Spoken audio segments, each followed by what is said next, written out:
Hola, muy buenos días, buenos días. Mi nombre es Víctor Javier y estoy aquí con muchas ganas. Y siempre les ruego que me disculpen por haber, por haberme tardado media hora, ¿verdad? Pero vamos a compensar esa media hora con lo que sigue de este programa, ¿no?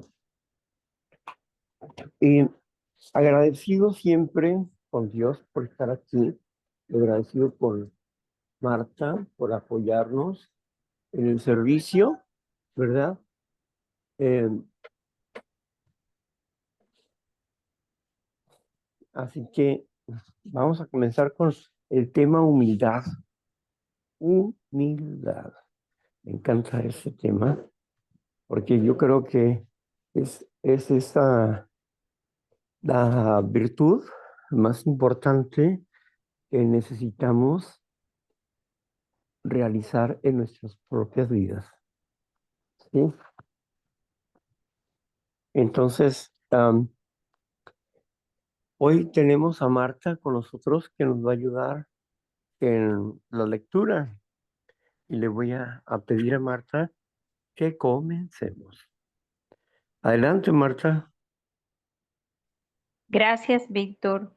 Soy Marta Lorena, neurótica y codependiente en recuperación y muy agradecida por estar aquí en este día.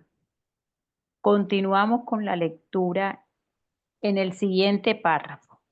La soberbia es la raíz de todas nuestras dificultades. En una forma u otra, toda dificultad o problema con el que tropezamos tiene su origen en la soberbia.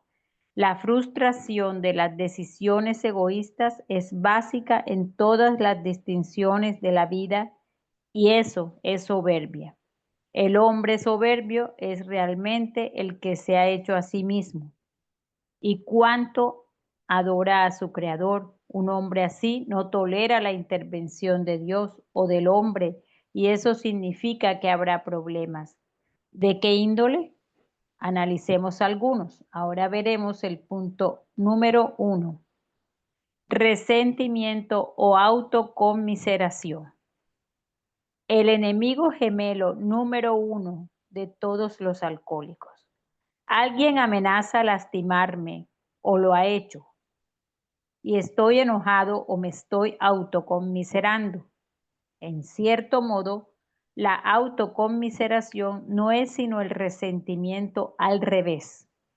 Generalmente, primero vienen los resentimientos, crecen, se frustran completamente y terminan en autoconmiseración. Tenemos un ejemplo clásico de lo anterior en Judas. ¿Recuerdan cuando María Magdalena usó especias preciosas para ungir a Cristo? Judas se resintió. Podríamos vender esto y dárselo a los pobres. Mentiroso. No estaba interesado en los pobres, estaba interesado en Judas, en sí mismo, en la utilidad material. Estaba siendo lastimado por este despilfarro. Ya sabemos cuál fue el final de Judas. El resentimiento siguió al resentimiento y por último la traición. Y las 30 monedas de plata no lograron satisfacer su ego. Estaba completamente frustrado. Se refugió en una marisma de autoconmiseración y después el suicidio. Qué diferente del hombre humilde, Pedro. San Pedro pecó y gravemente. Más adelante se arrepintió, lo sintió. Cristo lo hizo cabeza de su iglesia, pero también lo sintió Judas. ¿La diferencia? Judas lo sintió porque él estaba lastimado. Pedro lo sintió porque había lastimado a Cristo. Judas se convirtió en un suicida. Pedro se convirtió en un santo. Judas era soberbio. Pedro era humilde. La soberbia ocasiona resentimientos. Los resentimientos se convierten en autoconmiseración y suicidio, ya sea consumado por la mano o por la botella. El hombre soberbio tiene como lema constante en su vida: quiero lo que quiero cuando lo quiero. Y si no tengo lo que quiero, entonces me enojo y me conmisero a mí mismo. Pobre de mí. Ahí termina ese punto, Víctor.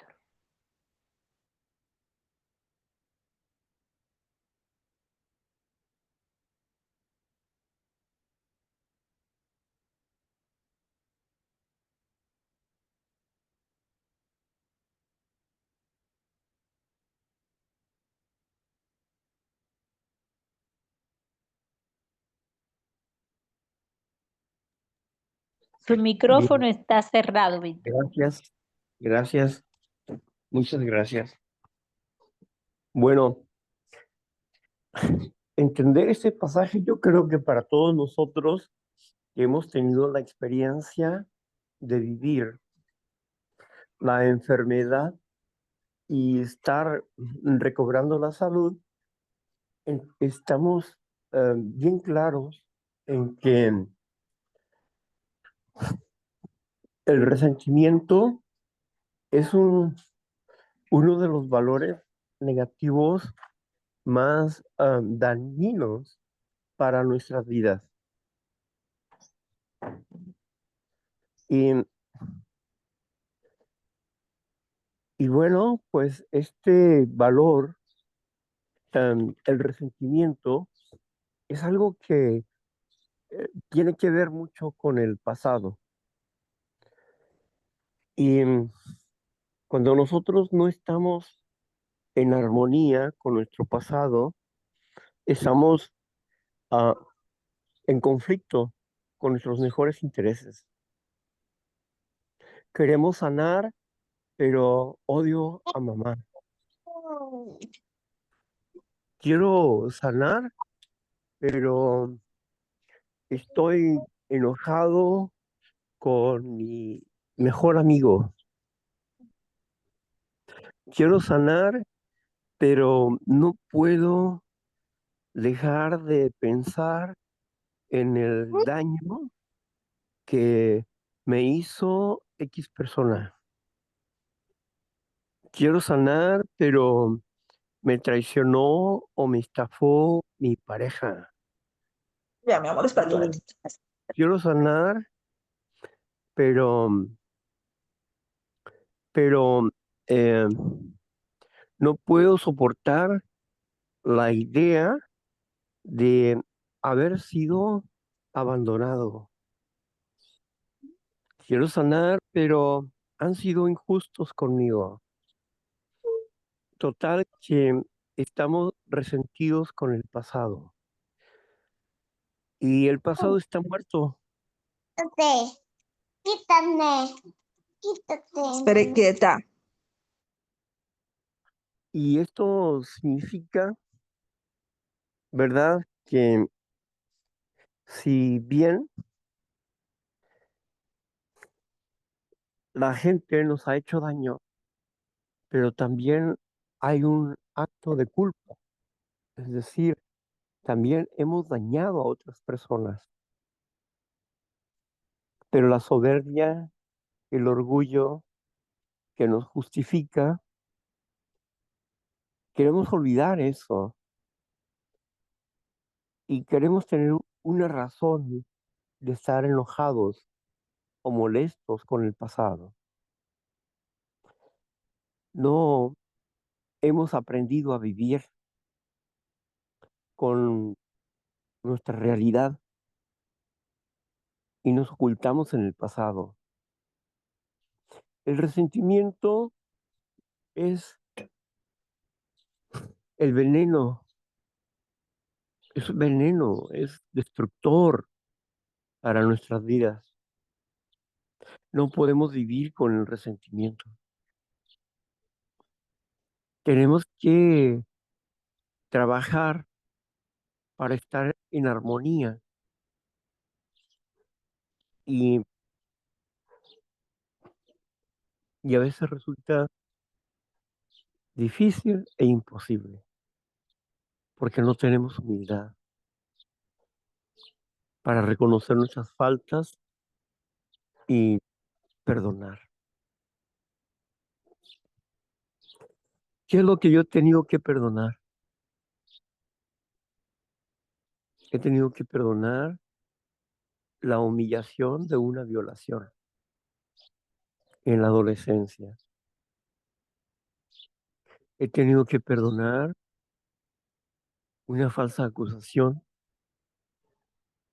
que me hizo estar casi 5 años en una prisión. He tenido que perdonar que por esa acusación mi tía, una anciana más de 80 años, sufrió.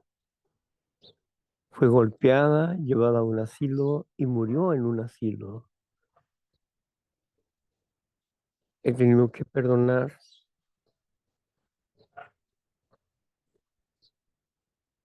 la traición de varias mujeres.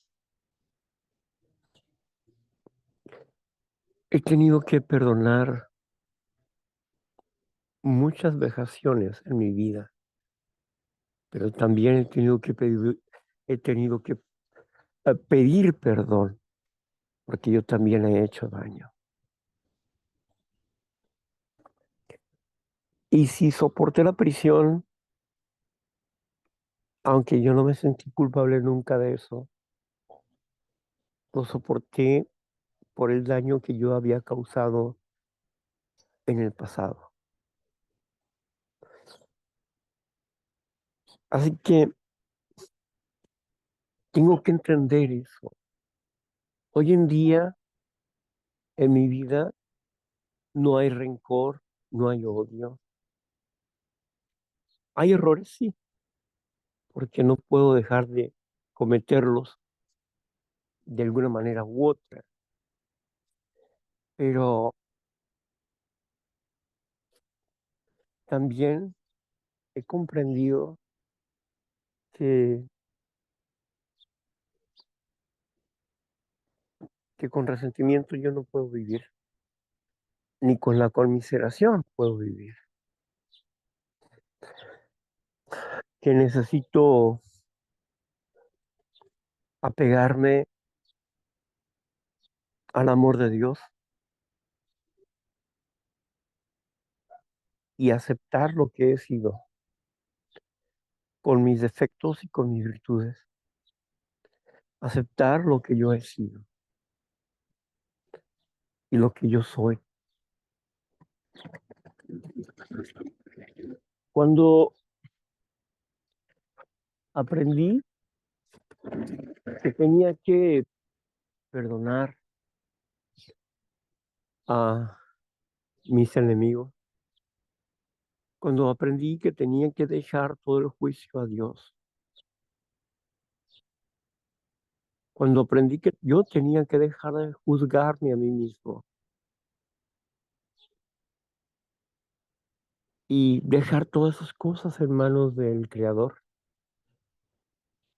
aún el juicio sobre mi propia persona, que mi deber era amarme. Mi vida empezó a transformarse, a cambiar, a ser diferente. Anoche estuve platicando con mi hermano y, y fue una noche muy completa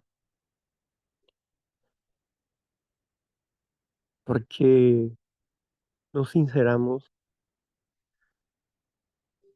nos sinceramos mucho.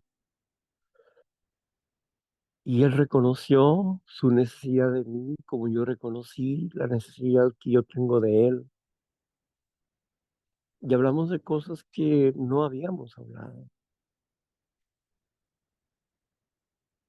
del daño que yo le hice a él cuando éramos niños. Y como le dije, hermano, yo no me arrepiento. Cuando yo le pedí a mamá tener un hermanito porque me sentía solo. Y le doy gracias a Dios que haya sido tú. Y si pudiera volver a vivir el mismo tiempo, diría lo mismo. Quiero un hermanito y qué bueno que tú has sido. Yo no me arrepiento de que tú seas mi hermano, porque conozco tu nobleza.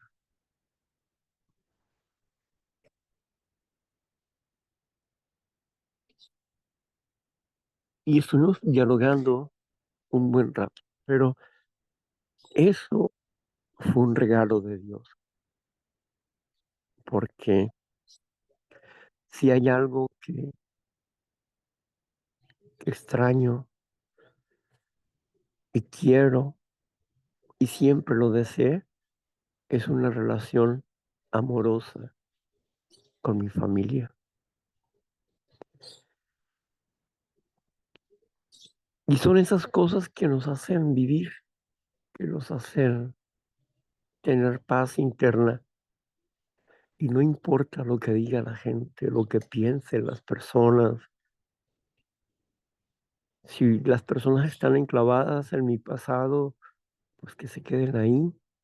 Pero yo no estoy en el pasado, estoy en este presente. Y miramos hacia el frente, no hacia atrás. Y he aprendido a no guardar rencor con nadie. Puedo molestarme, sí, pero no guardar odio o rencor de ninguna forma.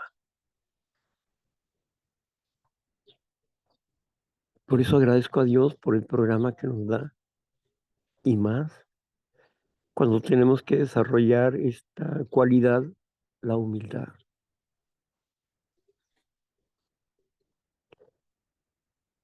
Gracias por estar con nosotros a todos. Muchas gracias. Adelante, Marta. Gracias, Víctor. Bueno, vamos al punto 2. Crítica.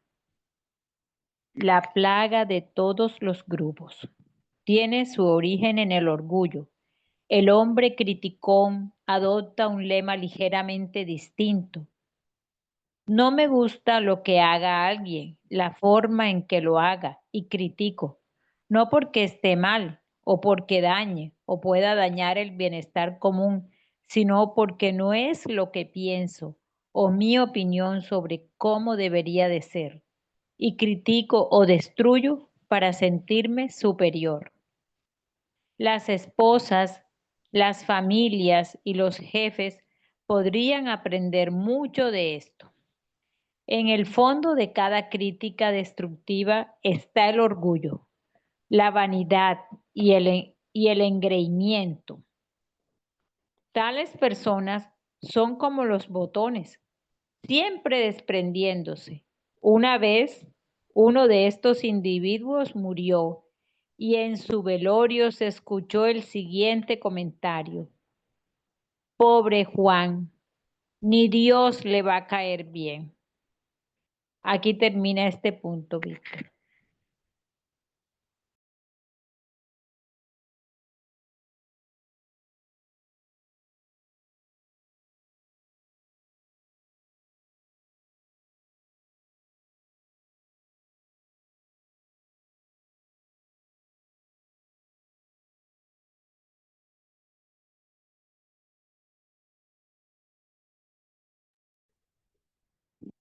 Gracias, Marta. Gracias. Bueno, yo creo que todos debemos de tener un criterio, pero no debemos de tener un juicio. Sí, porque criterio y juicio son dos palabras diferentes. Criterio es lo que considero que es una persona, que es una persona. Criterio considero ah, lo que creo, cómo es una persona, ¿verdad? Pero no doy una sentencia. Es malo, es bueno, etcétera. Criterio implica que mi pensamiento acerca de alguien puede cambiar, puede ser diferente, ¿sí? Puede ser diferente.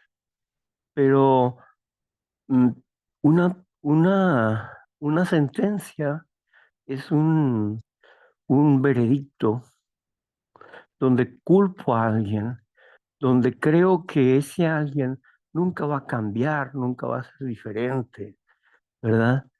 Entonces, no, eso es lo que yo no tengo que hacer, ¿no? Yo no tengo que sentenciar o juzgar a una persona porque en el momento en que lo hago, me convierto en juez, verdugo y jurado de mi propio hermano enfermo, ¿sí? Em, Juzgar implica decir X persona, quien quiera que sea, familiar o no, eres un idiota, nunca vas a cambiar, estás loco, estás mal de la cabeza. Eso es, eso es una sentencia de odio, de resentimiento, y uno no tiene que tener eso. Uno tiene que actuar conforme a un criterio, ¿sí? Y el criterio que hace, pues primeramente tiene que valorar con justicia los hechos. Si tuvimos un problema, ¿qué parte de mí, qué tanta responsabilidad he tenido yo para para que exista ese problema? ¿Sí? ¿Qué parte de mí he hecho yo? ¿Qué cosa he hecho yo para que exista ese problema o esa situación? ¿Verdad? Entonces, eh, tengo que tener un análisis crítico, equitativo, donde soy yo quien está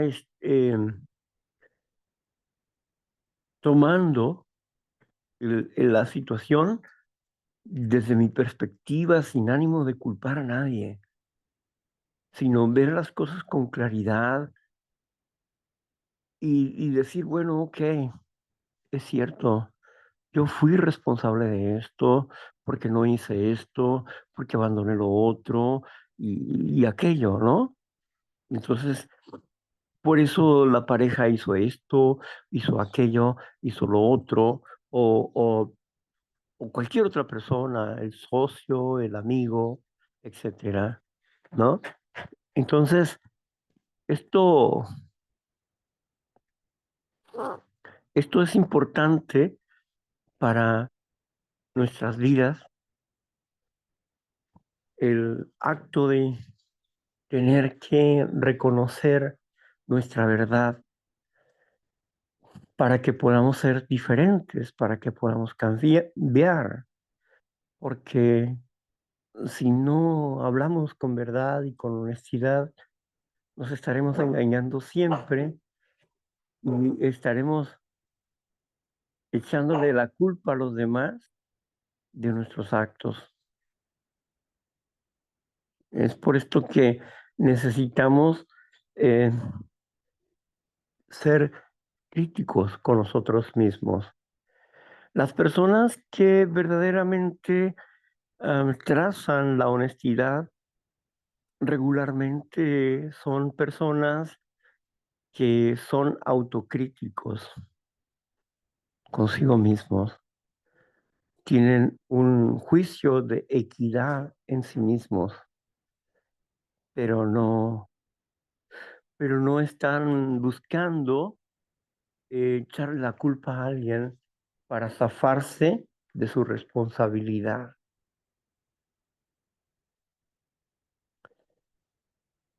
Lo que no hay que hacer es juicio y sentenciar. Nunca. Ni sentenciarnos a nosotros mismos.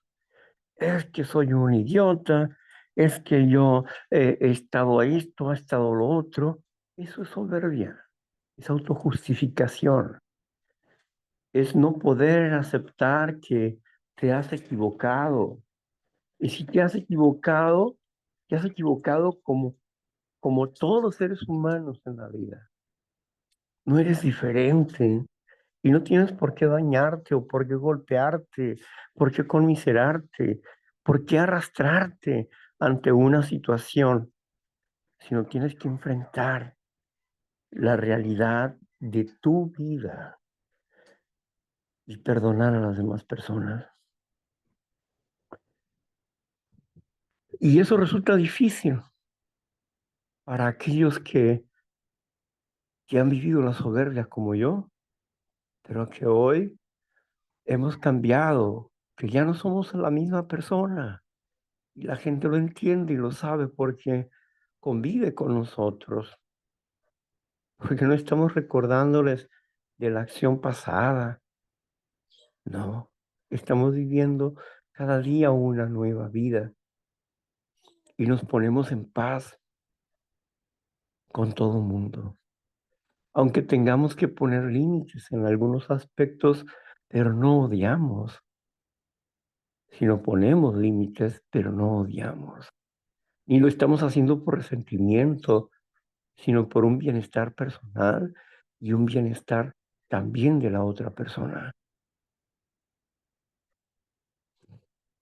Bien, tener criterio acerca de nosotros mismos es ser autocrítico. Decía un amigo, es que tienes que ser implacable contigo y con los demás tienes que ser considerado. Es el trabajo de día a día. Sí. Entonces, trabajar en este aspecto es nuestro deber día a día. Y es así como empezamos nosotros a desarrollar la cualidad del amor. Es así como nosotros empezamos a desarrollar una nueva actitud ante la vida.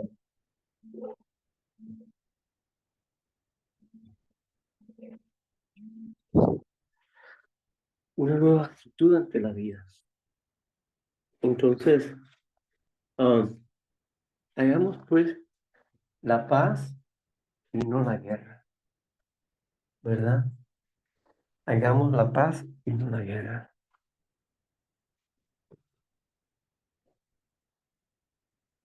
Queremos reconocer el juicio y la presencia de Dios cada día, cada día. Por eso es que desarrollamos esa cualidad tan importante llamada humildad.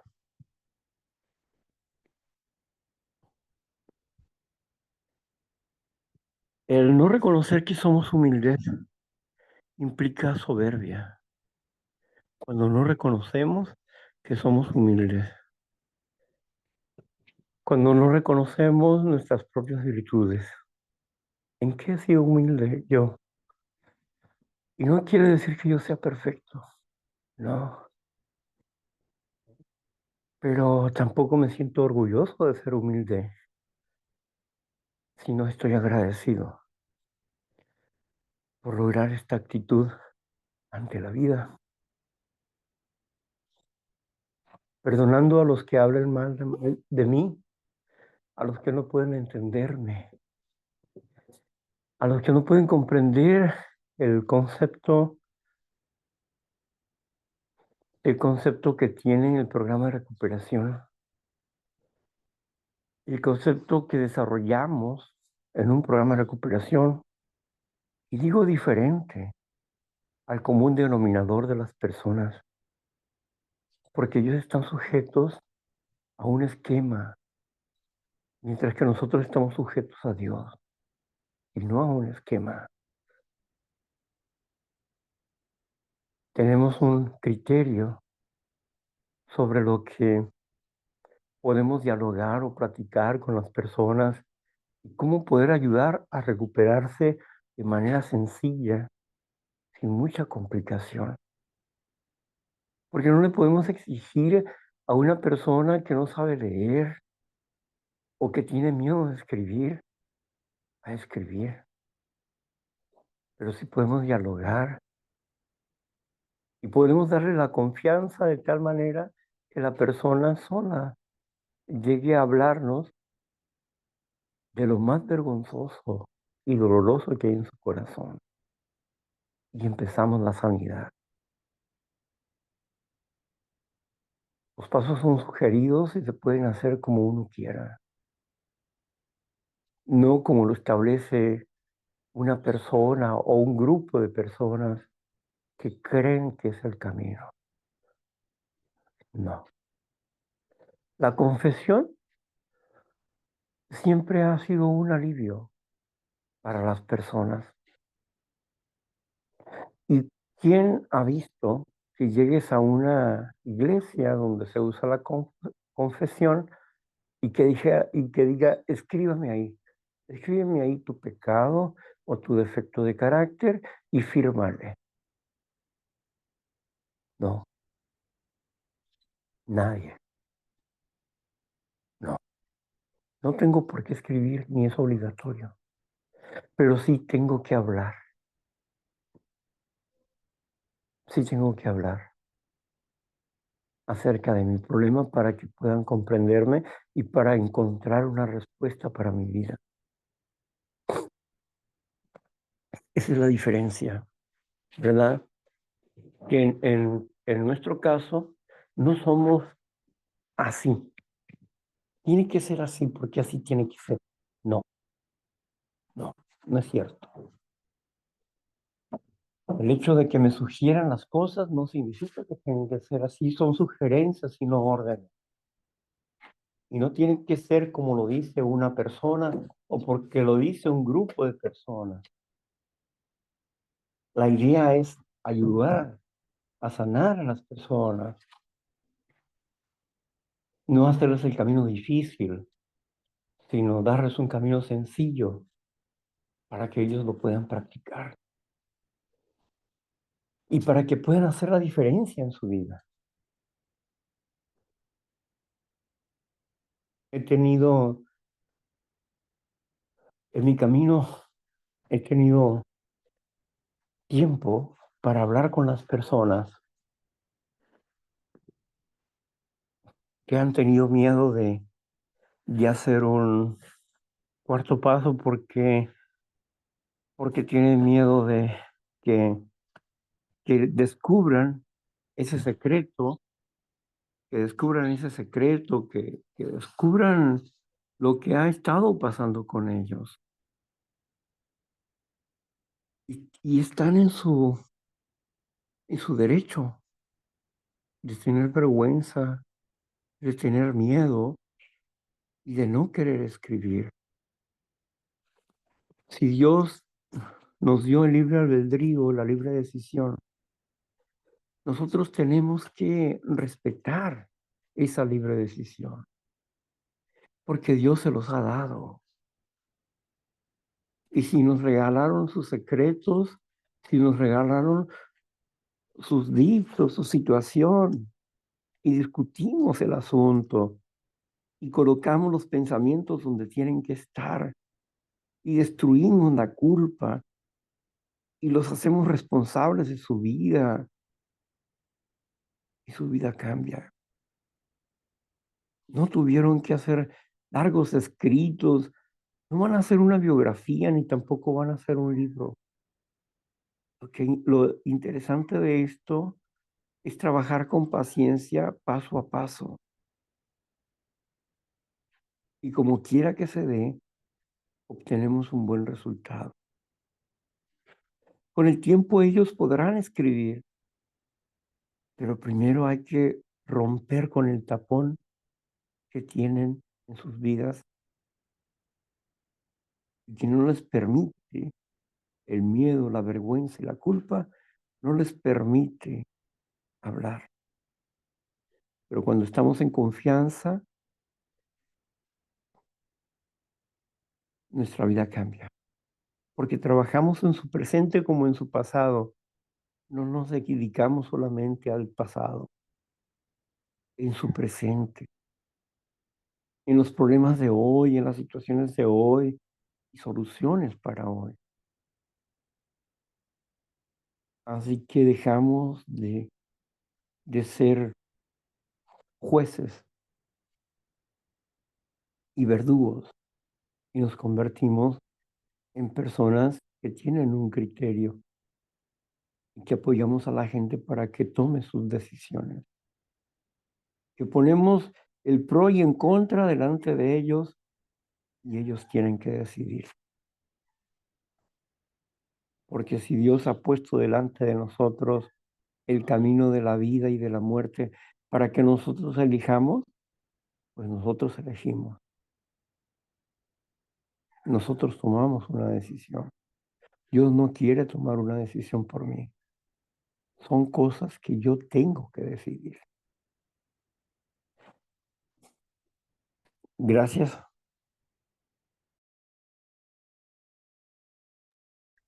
Continuamos. El punto 3. Intolerancia y prejuicio. Son cosas que alejan a muchos de AA y de la religión. Su soberbia cándidamente sugiere: ese lugar no es para ti. Van solo un montón de borrachos. O bien, tú no quieres ir a la iglesia. Van solo un montón de hipócritas. No se dan cuenta, debido a sus mentes distorsionadas por el orgullo, de que si esto fuera cierto, se sentirían totalmente en su casa. La soberbia hace que el hombre sea intolerante con la gente. En tanto, la humildad lo hace a uno intolerante únicamente respecto al mal. Dios odia el pecado, pero ama al pecador. Asimismo, el hombre tolerante que no está cegado por el orgullo puede ver en todos los humanos la imagen de Dios, sean blancos o negros, católicos, protestantes o judíos, ricos o pobres, borrachos o sobrios. Él sabe que A no es exclusivamente para alguna clase, raza o credo en particular, porque ha llegado a conocer la verdad básica de la relación humana, la paternidad de Dios y la fraternidad del hombre, en tanto que el hombre soberbio es intolerante respecto a otros credos, razas o clases, no porque esté mal, sino porque no le simpatizan a él. Hasta aquí va este punto, Víctor.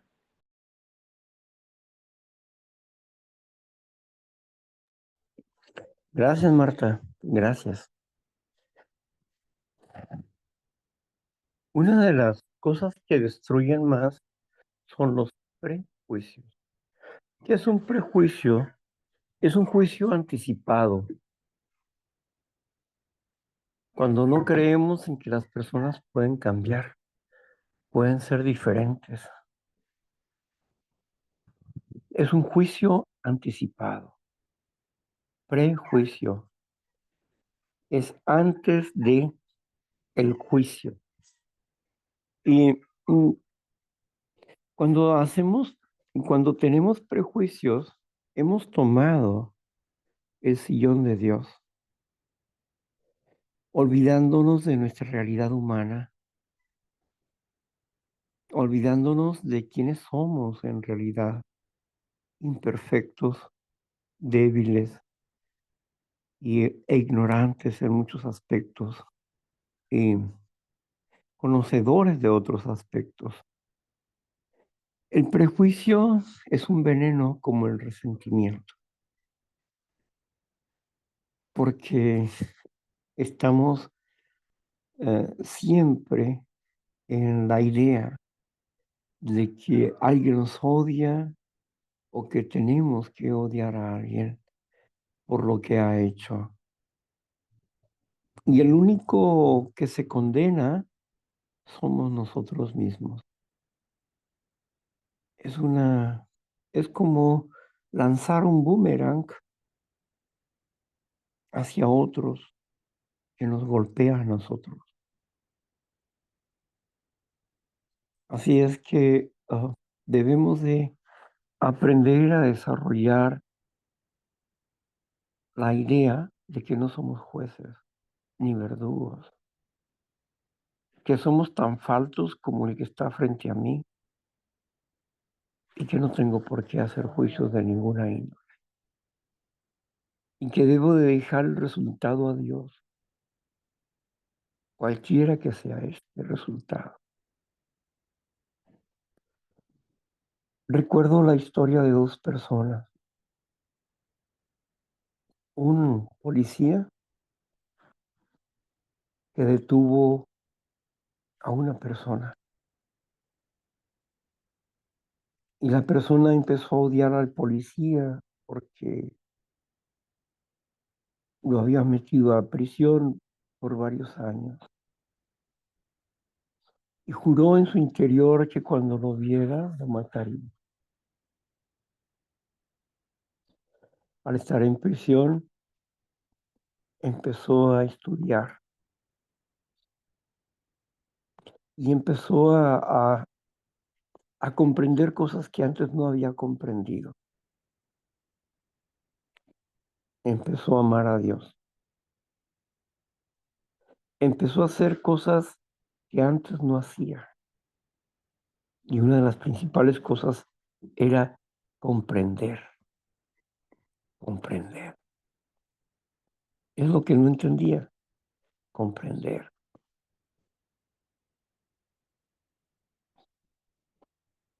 Cuando salió de prisión, se fue a una misión para ayudar a otras personas. Y un día, estando en la congregación, llegó la persona que más odiaba. Llegó el policía que lo había metido a la cárcel.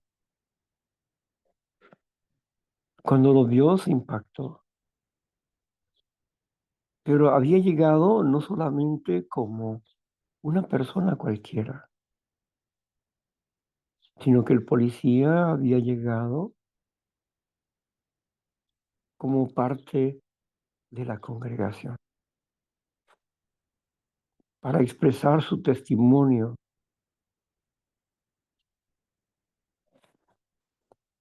Y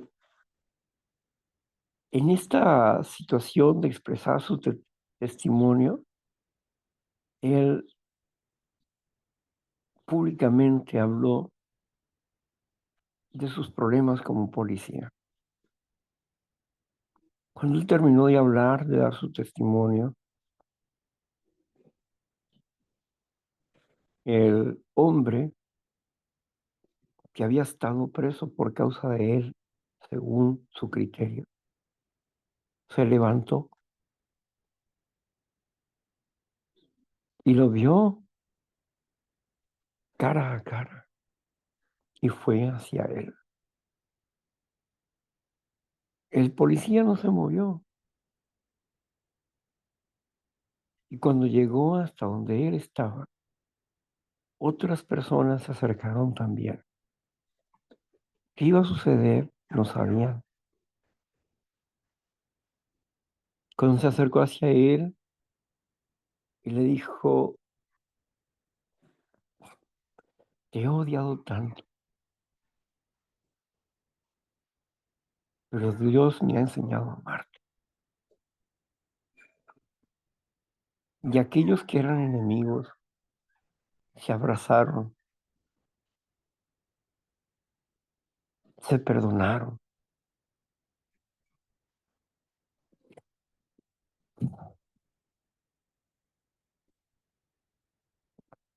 Era difícil para José, el soñador, entender el asunto por el que Dios lo había rescatado de sus hermanos, por lo que Dios había permitido que él llegara a la cárcel y fuera el segundo de Faraón. Había él valorado los sueños, pero no su situación. Cuando vio a sus hermanos llegar por causa de la hambruna, él señaló un proyecto, un plan. Quería ver a su hermano que más amaba al último, a Benjamín.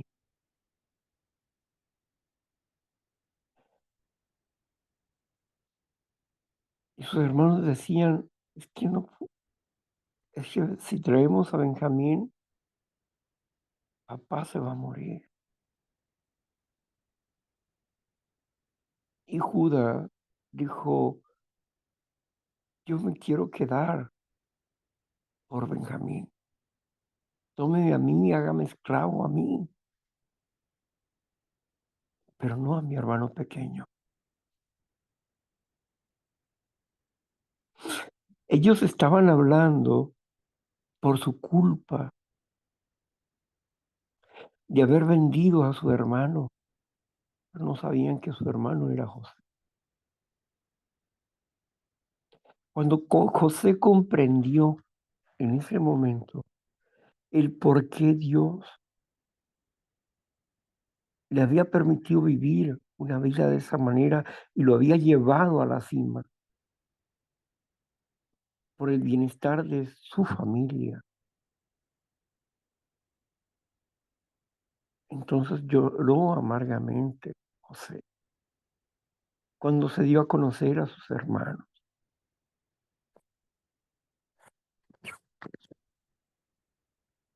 Y entonces les explicó cuál era el plan de Dios, porque lo había comprendido apenas. Él interiormente había sentido un resentimiento contra sus hermanos y un amor contra uno de ellos, o por uno de ellos, perdón. Pero cuando se encontraron, se perdonaron. Ellos se humillaron ante José y era el sueño que él había tenido, donde el sol y las estrellas se doblegaban ante él. Pero él no soportó esa humillación de sus hermanos y los perdonó, los presentó a Faraón y Faraón le dio las mejores tierras de Egipto, Gosén.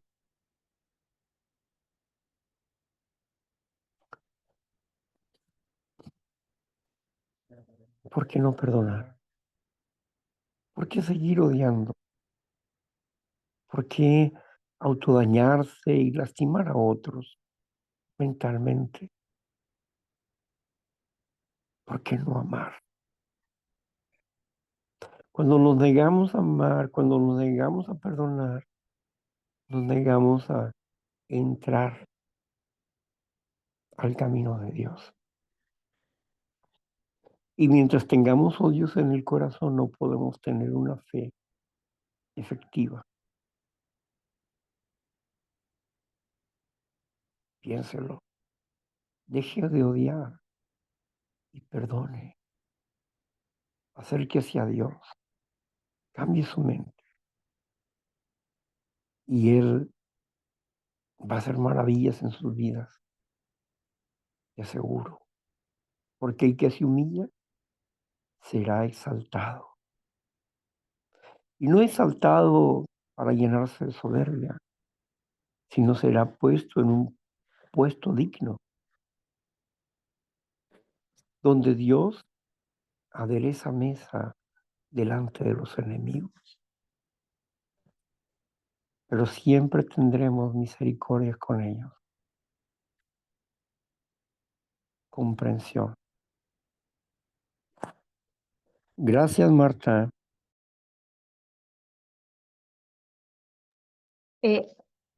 Víctor, son las 12 en Colombia. No sé hasta qué horas iremos hoy. Usted me dirá si sigo.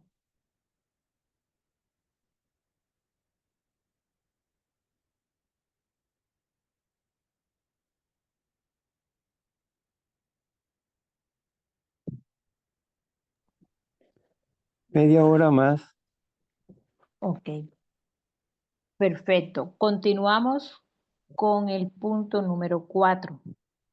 Preocupación y desaliento.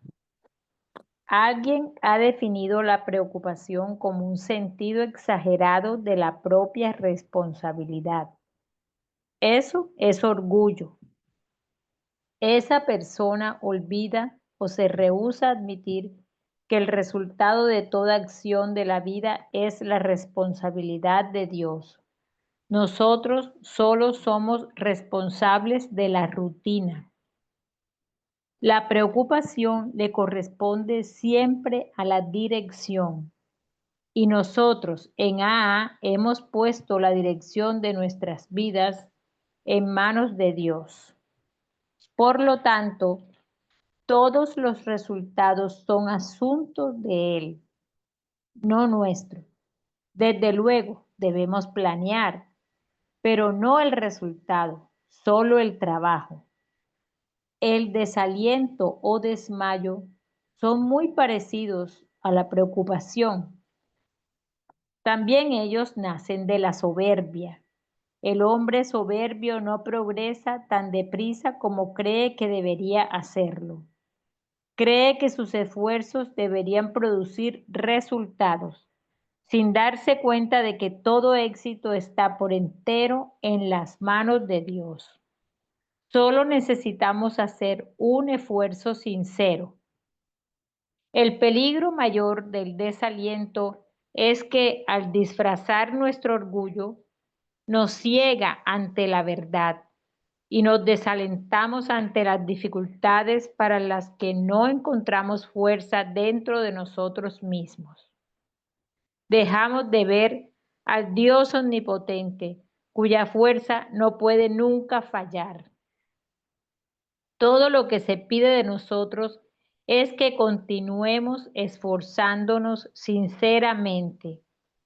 Dios sabe la clase de lío que estamos tratando de desembrollar, pero debemos recordar que cuando ocurrirá el desembrollo está en manos de Dios, no está en nuestras manos. Hasta aquí va este punto, Víctor.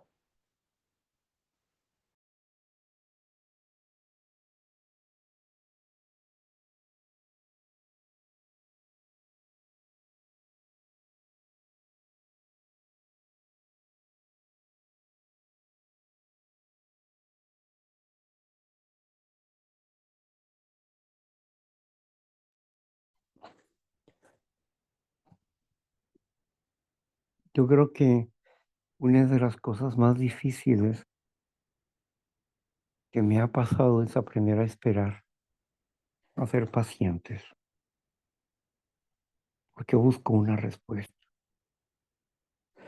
Y estando en la búsqueda de la respuesta es un resultado de Dios. Quería yo llegar a casa, abrazar a mi madre y decirle cuánto la amaba y que me perdonara y hacer actos de amor con mamá. Pero no podía. Cada noche después de llegar del grupo era un intento y no podía hacerlo. Y le decía a mi consejero, no puedo. Y créeme que lo intento, pero no puedo.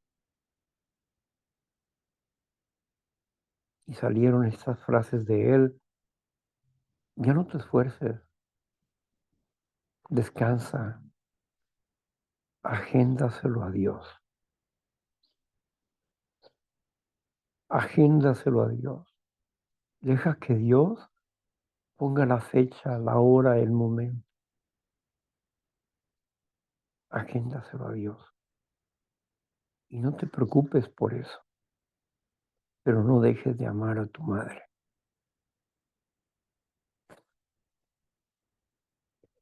Cuando llegó el momento, no supe ni cuándo ni cómo, de pronto estaba abrazando a mi madre,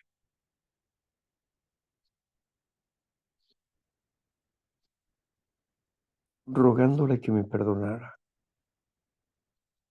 Nunca esperé las palabras de sinceridad que ella me dijo.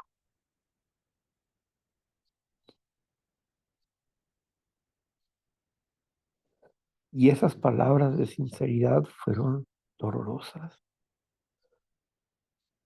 pero me hicieron ver que estaba haciendo lo correcto. Estábamos hartos de ti, cansados de ti. Le había dicho a tu hermano que nos fuéramos lejos, donde tú no nos pudieras encontrar.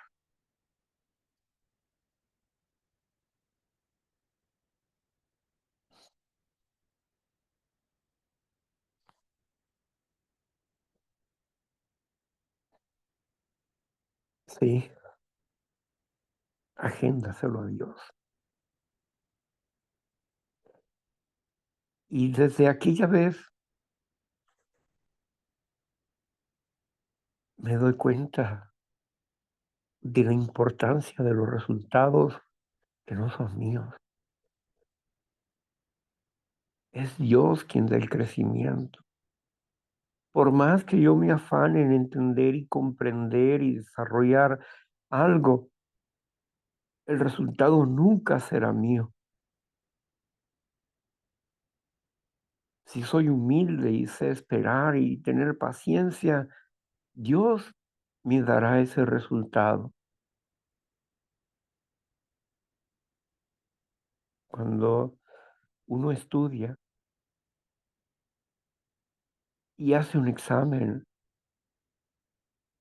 y quiere conocer el resultado del examen, sabemos que hemos estudiado, que hemos hecho nuestra mejor parte, pero no conocemos el resultado. Recuerdo, yo hice un examen general. Los 3 años de la secundaria lo hice en un solo examen de 120 preguntas.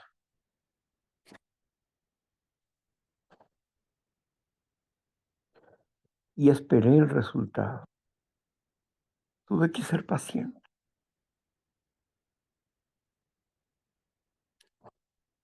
Pasé hasta el tercer grado en ese examen, pero faltó uno, el tema que más me gustaba, el español. El español del tercer grado no pude pasarlo. Así que me faltaba un examen por hacer para lograr tener la secundaria. Un solo examen. Había hecho un examen global de primero, segundo y tercer grado, pero un solo examen no lo había pasado. Yo entendía que ese examen era sencillo, no era complejo,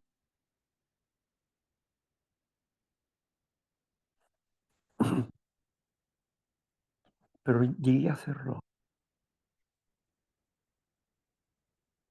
y obtuve mi certificado de secundaria. y empecé la preparatoria.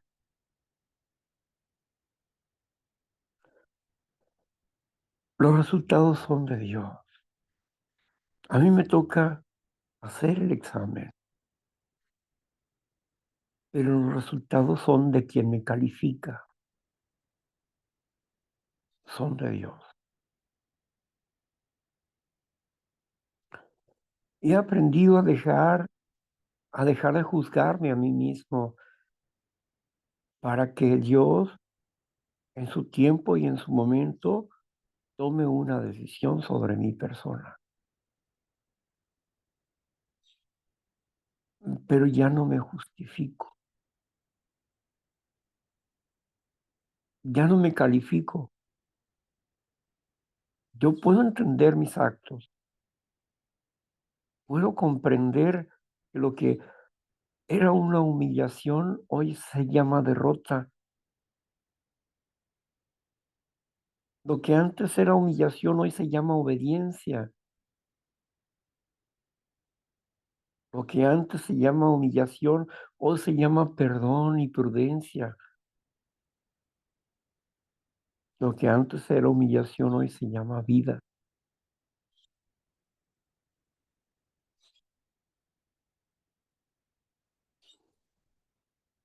Dios tiene el resultado en sus manos. ¿Por qué te afanas? ¿Por qué quieres crecer? ¿Por qué te afanas? Solamente haz lo que tú tienes que hacer y espera que Dios te levante. El apóstol Pedro escribió, humíllate bajo la poderosa mano de Dios y Él te levantará cuando sea su tiempo. No es mi tiempo, es el tiempo de Dios. Humíllate bajo la poderosa mano de Dios, poniendo toda tu ansiedad y todas tus necesidades en Dios y sabiendo esperar en Él. Y Él te va a levantar a su tiempo. El que se humilla será ensalzado. Pero si estás humillado y estás orgulloso en tu humillación, no vas a tener resultados. Tiene que ser una humillación genuina. En la esperanza de que Dios nos ponga en nuestro sitio. El Salmo 23 dice, el eterno Dios es mi pastor, nada me faltará. En lugares de deliciosos pastos me pastoreará.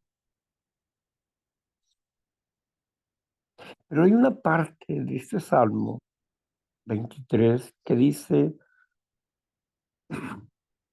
aderezas mesas delante de mí en presencia de mis enemigos.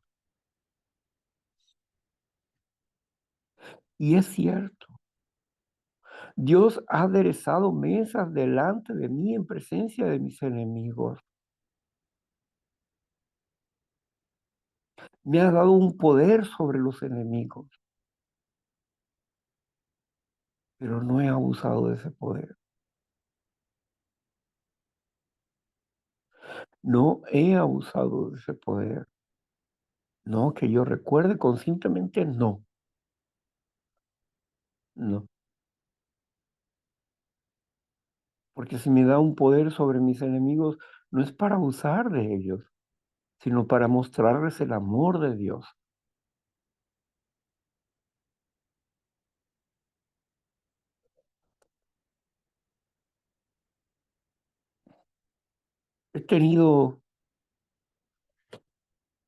He visto la mano de Dios.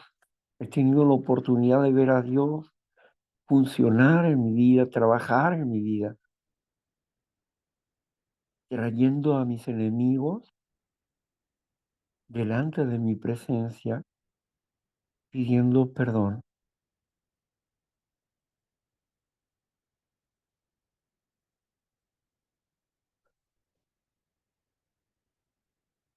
Y no ha habido en mí odio o resentimiento sobre ellos. Personas que un día me quisieron dañar y no pudieron dañarme. Llegaron a ofrecerme su ayuda, su apoyo. Y me trajeron regalos. Yo no lo hice. Les dije, es que no tienes por qué hacer eso.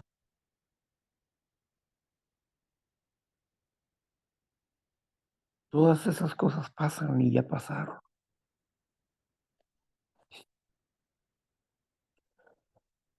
Un amigo que me mostró su cariño, su amor. Fulano del tal, ¿te acuerdas? Que te dio unas patadas en la cárcel y eso, ¿no? Sí, sí, me acuerdo. Lo que él no sabía era que esa persona se había acercado a mí y me había pedido perdón y me había hecho unos regalos. Él no sabía eso. Me dijo, pues fíjate que lo golpearon porque se lo merecía, dijo él, ¿no? Yo no lo he visto, le digo, pero quien quiera que sea que lo haya golpeado,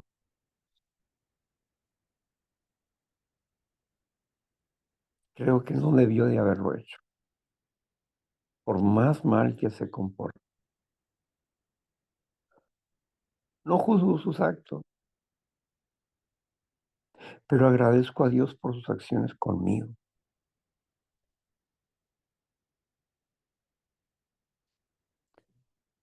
Si él siguió en su vida, es su problema.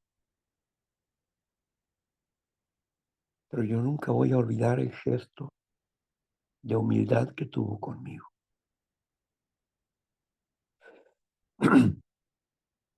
Porque de seguro le costó mucho hacerlo. Y no fueron uno, fueron varias personas. Aderezas mesas delante de mí en presencia de mis enemigos. Un día estaba en un grupo, estábamos en el patio, habíamos cerrado la sesión y una personaje argumentaba que lo que yo decía era mentira, que mi reconciliación que yo buscaba con mi hermano era mentira, que no era así.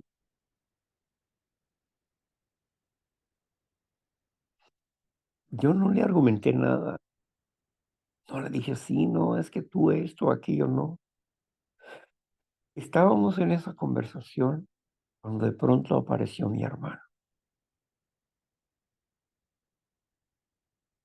Me dio un abrazo y me dio un beso en esa ocasión. Aderezas mesas delante de mí en presencia de mis enemigos.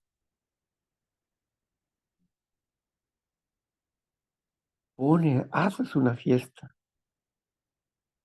delante de mí en presencia de mis enemigos. Ellos están observando.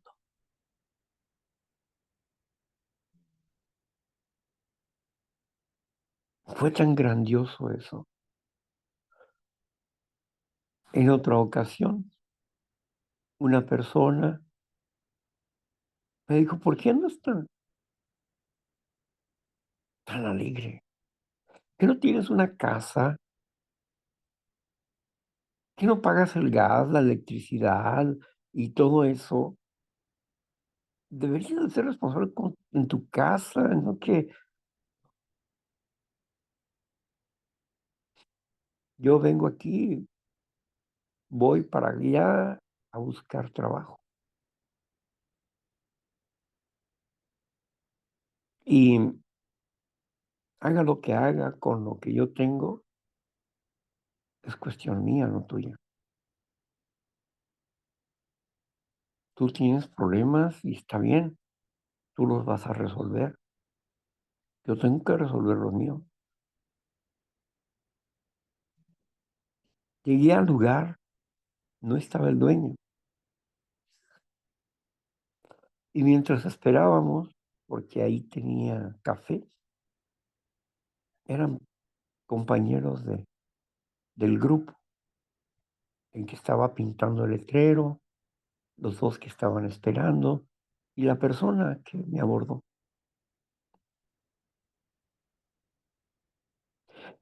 Llegó una persona con una, una camioneta, me dijo, necesito que le cambien el cielo a mi camioneta. Eh, pues el dueño no está, pero yo le puedo hacer un presupuesto. Saqué medidas y eso, y el color de la tela, le dije, le va a costar esto. Bueno, le voy a dejar aquí este dinero para que compre eso y voy a volver más tarde. Me dejó el dinero. Cuando llegó el dueño del taller, le dije, hey, pasó esto, mira, vino una camioneta, así, así, así. Hice el presupuesto y aquí está el dinero. Se me quedó viendo y me dijo, ¿y por qué no lo haces tú? Si tú lo quieres, yo lo hago. Le dije, solamente tráeme lo que se necesita. Y en ese momento llegó la camioneta más tarde y empecé a desarmar y hacer lo que yo sabía hacer. Y lo hice. Al final del día, él me pagó. Cuando iba saliendo, el pintor estaba ahí y me dice, oye, me dijo aquel que te había confrontado, pero que Dios le había dado una lección. ¿Cómo? Porque tú llegaste con toda la fe, hiciste el trabajo y todo eso.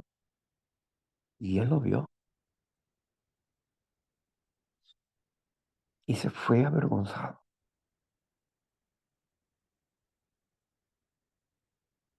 Aderezas mesas en presencia de mí, delante de mis angustiadores. Dios nos levanta y nos pone en tiempo y forma. Nos muestra que somos sus hijos. Nos defiende. Pero si no creemos en Él, ¿cómo podemos permitirle la defensa a Dios? Queremos resultados y resultados de nuestra parte. Queremos crecer, queremos ser maduros inmediatamente. Tu lucha, trabaja y el resultado va a llegar de parte de Dios. No apresures a Dios. Agenda tu vida en manos de Dios.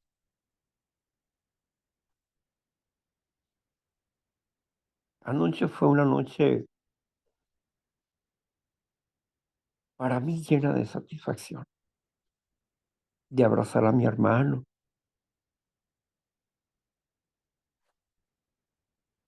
Había comprado un reloj que mide la presión, un reloj inteligente. Pero le dije a la persona que convive aquí conmigo como vecino. Lo quiero para mi hermano. Pero a mi hermano no le gusta el reloj. Y platicando con él anoche, le expliqué las funciones del reloj.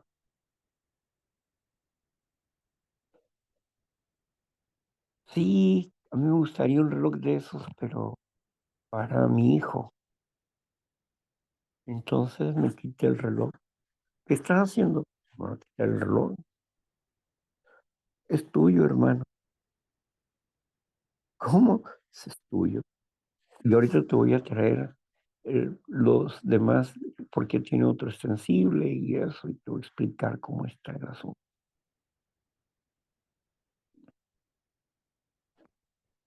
Mi amigo le explicó las funciones. Le dije, hermano, es que este reloj yo lo pensé desde que lo compré, lo pensé para ti.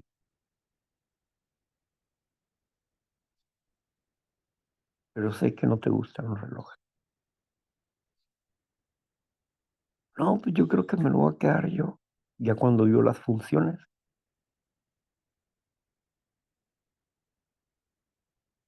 me dio gusto que se lo pusiera. Y yo sé que se sentía bien, mi hermano. Entonces,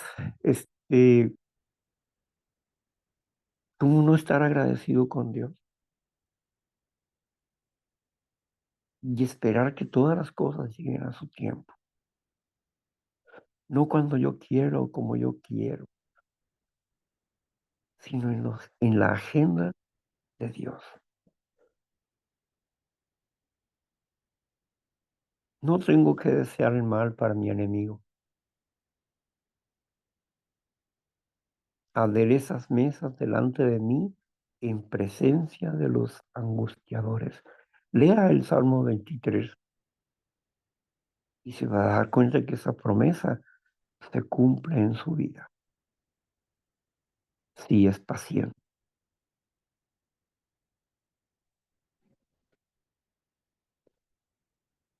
Bueno, pues tenemos la carrera de la paciencia y le doy gracias a Dios por ayudarme a estar aquí con ustedes en esta mañana. Y deseo que estén bien ustedes. Le agradezco a Marta por habernos ayudado en la lectura el día de hoy y voy a apagar la grabación para que ustedes nos compartan su experiencia, fortaleza y esperanza, su sentir el día de hoy.